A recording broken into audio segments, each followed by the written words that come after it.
નમસ્કાર મિત્રો, સ્વાગત છે તમારું અમારી યુટ્યુબ ચેનલ છોડ સાહિત્ય અને શિક્ષણમાં. હું છું પ્રોફેસર વાળા અને આપના માટે લાવ્યો છું મોહમ્મદ માંકડની એક ટૂંકી વાર્તા. વાર્તાનું નામ છે એમ. વાર્તા છે મનસુખલાલની. આજે તે પોતાના ગામ જાય છે. આ જ ગામમાંથી રમેશ ગાંધી પાસેથી ટિકિટના પૈસા લઈને સ્ટેશનેથી ગાડી પકડી તેમણે રામપર છોડ્યું હતું. એ વખતે એ મનસુખ હતા અને ઘસાઈને મનસુખીઓ બની ગયા હતા.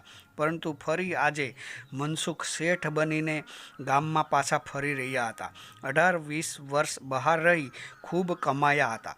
થોડા વખત પહેલાં એમણે દિલ્હીથી ગિરધરને પત્ર લખી જણાવ્યું હતું કે પોતે વતનમાં આવવા ઈચ્છે છે અને ગામ માટે ફૂલ નહીં તો ફૂલની પાંખડી જેવું કંઈ કરી છૂટવા માગે છે.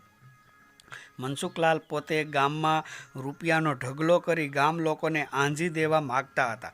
મનસુખીઓ બનીને જે ગામમાંથી નીકળ્યા હતા એ ગામમાં મનસુખલાલ શેઠના નામનો ડંકો વગાડવા ઈચ્છતા હતા. ગિરધર મનસુખલાલને દિલ્હીમાં મળ્યો હતો એટલે મનસુખલાલની જાહો જલાલીથી પરિચિત હતો.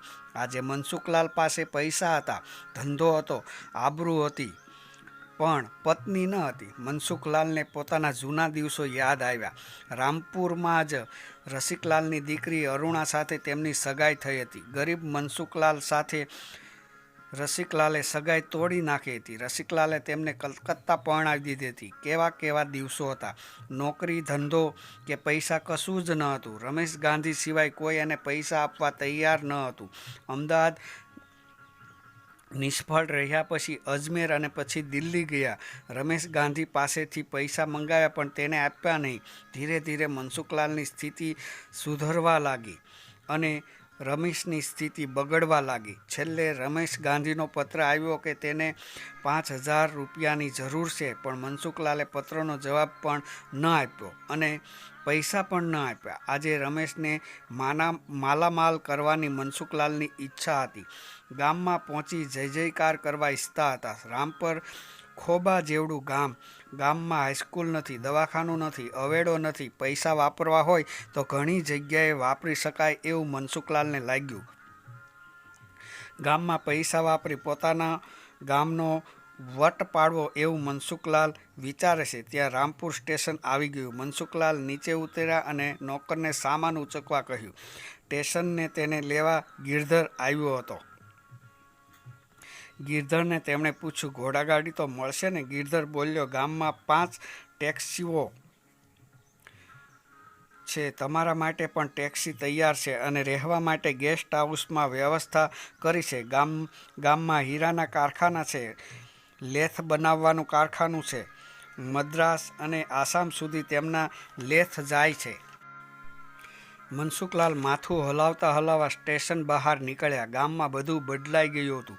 કાચા રસ્તાને બદલે પાકો રસ્તો હતો. મનસુખલાલની નજર દૂર મકાનોના જૂથ પર પડી. કોઈ સંસ્થા હોય તેવું લાગતું હતું. એ ગિરધરને પૂછ્યું તે બાજુ ફર્યા. ગિરધરે તરત જ જવાબ આપ્યો, તે A.K.B. શાહ મેડિકલ સેન્ટર છે. કાલિદાસ ભૂધર. એક સમયે તેની પાસે બીડી પીવાના પૈસા ન હતા. તેમના દીકરાઓ કમાયા અને ગામમાં દવાખાનું શરૂ કરાયું. દર વર્ષે લાખોનું દાન આપે છે.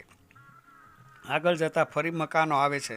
સંસ્થા જેવું લાગે છે. ગિરધરે કહ્યું, આ લોકશાળા છે. ચંપકલાલની વિધવા દીકરીએ 8 લાખ આપી ટ્રસ્ટ બનાવ્યું. ટ્રસ્ટ એક હાઈસ્કૂલ પણ ચલાવે છે. હાઈસ્કૂલ પણ છે એમને? મનસુખલાલ મનોમન બોલ્યા. ટેક્સી ગેસ્ટ હાઉસ પાસે પહોંચી. સરસ ગેસ્ટ હાઉસ છે. ગેસ્ટ હાઉસ પાસેની ટેકરી પર મનસુખલાલ એક મકાન બનાવવા ઈચ્છતા હતા. ત્યાં જોતા એક સફેદ બંગલો દેખાય છે. તેમને નવાઈ લાગી. આ બંગલો કોનો હશે?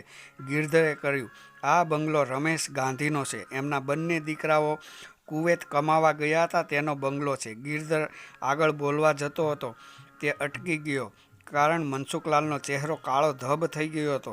તેઓ જાણે લાકડું થઈ ગયા હતા. તેમનાથી કશું બોલાતું નહોતું. પૈસાનું અભિમાન જાણે ઉતરી ગયું હતું. તો મિત્રો, અહીં વાર્તા પૂર્ણ થાય છે.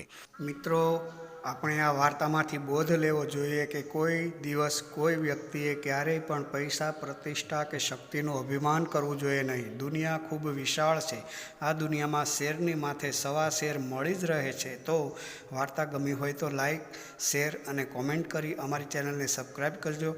આપણે ખૂબ જલ્દીથી મળીશું એક નવા જ વિડીયો સાથે. ત્યાં સુધી આપ સર્વ ખુશ રહો. ધન્યવાદ.